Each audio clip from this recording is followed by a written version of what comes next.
to laugh.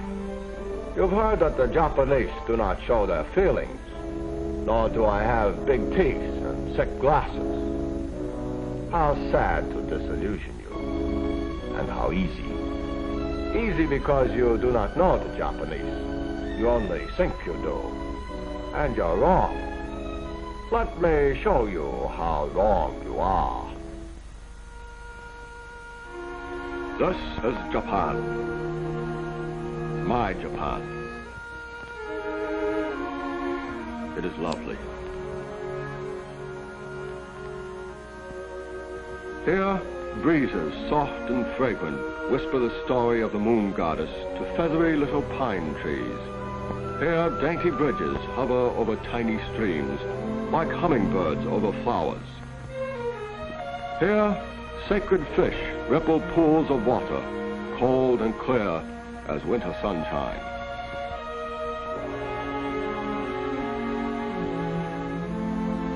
Here, too, stands Fujiyama, a holy mountain, reaching down to the boiling center of the earth and soaring up to touch the stars, commanding us to fulfill our certain destiny to rule.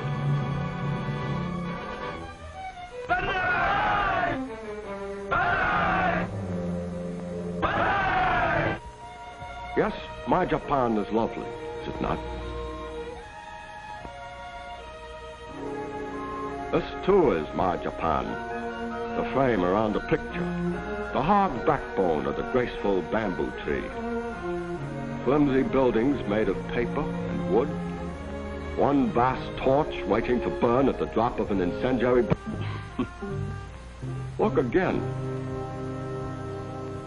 Neither fire nor earthquake can level our cities. You are finding that out, are you not? Nor do your bombings particularly impress us. London was bombed. Did England die? Tokyo, Osaka, Yokohama, drop your bombs. You cannot destroy Japan by turning cities into blackened rubble, by wiping out a few inexpensive lives. You are finding that out too, are you not?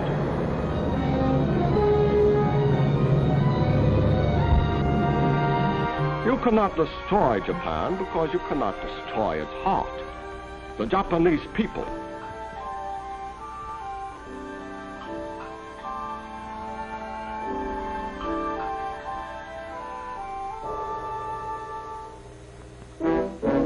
You say you can, and the message you pose amuse us. You say you can destroy us by starving us out. You forget that we're not like you. We have no soft bellies crying for beefsteaks and butter and candy. We live well on simple food, easy to get. Starve us? It is easier to starve a fish in the ocean. You say you can destroy us by making sacrifices. How we suffer when you do not have a full tank of gasoline. How devastated we are at the sight of you jammed into pleasure trains. How we tremble when you have to wait to get into movies, restaurants, nightclubs. Sacrifices? What a delightful and foolish sense of humor you have.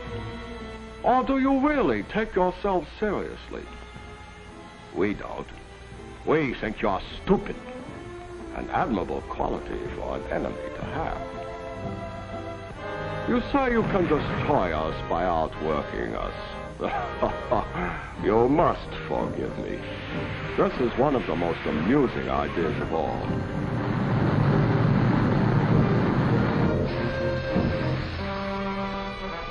You have not met our workers, have you? Meet them now and see why I laughed. They work long hours than you do, twice as long quite often. Why not? They are not working clock. They are working to win the war. They do not make as much money as you do. Well, they are not working to make money. They are working to win war. They work every day of every week. Is this so strange? They are not working to get days off. They are working to win the war. And they stand for hours in long lines to buy these Japanese war bonds. 20 minutes later, again you show your stupidity by assuming that we are like you. We hold our bonds to win the war. You say you can destroy us by outfighting us. You cannot. You cannot outfight us because the path ahead of you lies straight up the steep and rocky mountain of Japan, and it is slippery with blood. Your blood. You are a nation of bargain hunters. You will not be willing to pay the full price of victory. In pain, in work, in money, in lives. Guadalcanal, Tarawa, Saipan, Iwo Jima. You boast of them as major victories. To you, they are. Us, they are minor defeats. The loss of island outposts.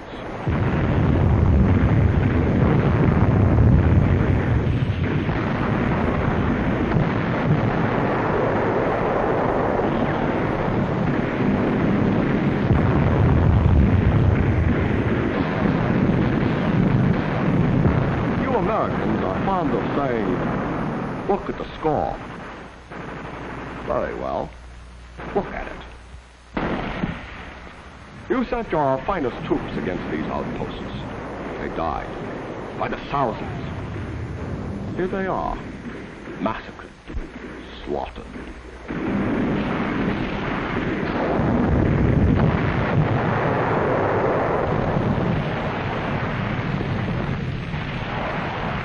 But you took the island, you say? Yes, we expected you to. That is why we garrisoned them with second-rate troops. The best of your lives for the worst of ours. We, too, know a thing or two about bargains. You have not yet faced the best of our armies. You have faced only 10% of our worst. Our first-line fighters, millions of them, wait for you on battlegrounds of our own choosing. Wait across vast waters which thin out your supply lines and weaken your fighting strengths before you even reach. They wait in Japan, in China, in Burma, and all the other half of the world. Our half. And they laugh at you because you are so wrong about them. They have reached full strength, you say. There are no more replacements. Listen well. More men, many more, enter our armies every day, month in and month out, than we lose in casualties. They are ignorant little savages, you say. Ignorant? 90% of our armies can read and write. Can you say the same for your own? Little, whole divisions of our first-line fighters, our real armies, are big men, the kind you describe as six-footers. Savages? No, merely realists who face facts. It is a fact that the strong rule the weak, so we rule the weak. It is a fact that the strong remain strong only if they exercise their strength. So, we exercise our strength. It is a fact that the lower the birth rate among the weak, the less potential danger for us in the future. So, we control the birth rate.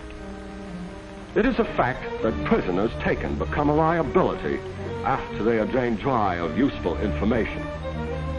So we either transform the liability into an asset, labor for our rice fields and factories, or we write off the liability completely.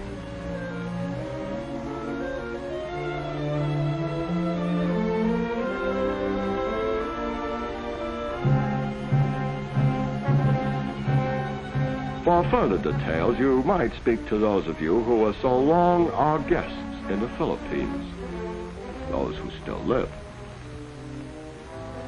It is a fact that human lives are cheap. Unlike you, we have no cowardly illusions about their value. So we spend lives freely. Yours and ours. Freely, did I say? I am too modest. Lavishly is more accurate. I refer you to what my Japan told you early in the war. We are prepared to spend 10 million lives to defeat you. How many are you willing to spend?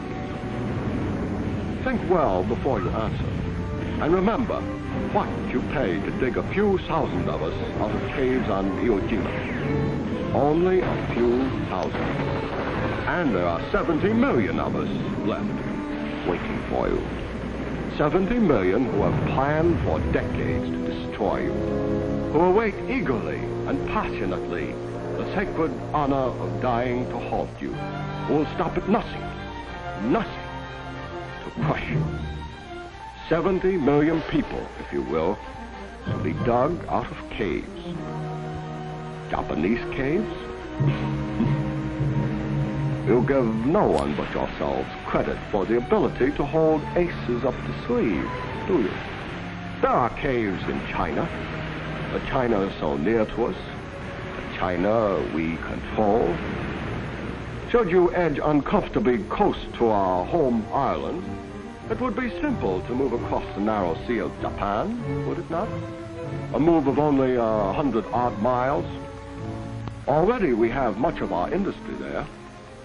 And then, imagine, if you have the nerve, what it would be to dig 70 million out of buildings, gullies, caves, mountains, in a country as large as yours. Imagine even trying to pursue us into such a vast fight. You have seen a fly trapped and attacked by the spider. Come close, and you will die in the same way, bled white.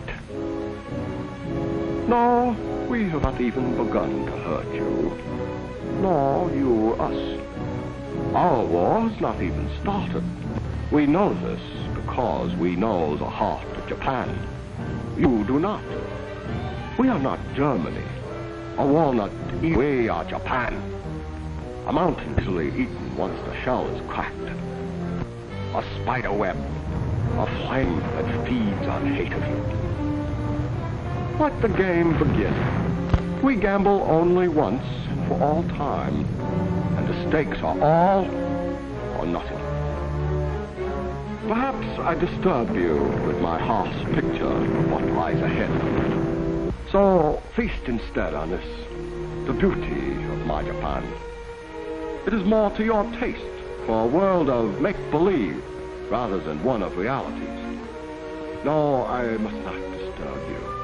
I must not awaken you. Your dreaming is pleasant and useful to us, for you dream of victory rather than work for it. You talk total war rather than fight for it. You smugly expect peace at bargain rates instead of on our terms. By all means, come to my Japan, if you dare. And welcome. It is beautiful here. As beautiful as the sight of your blood on our bayonets.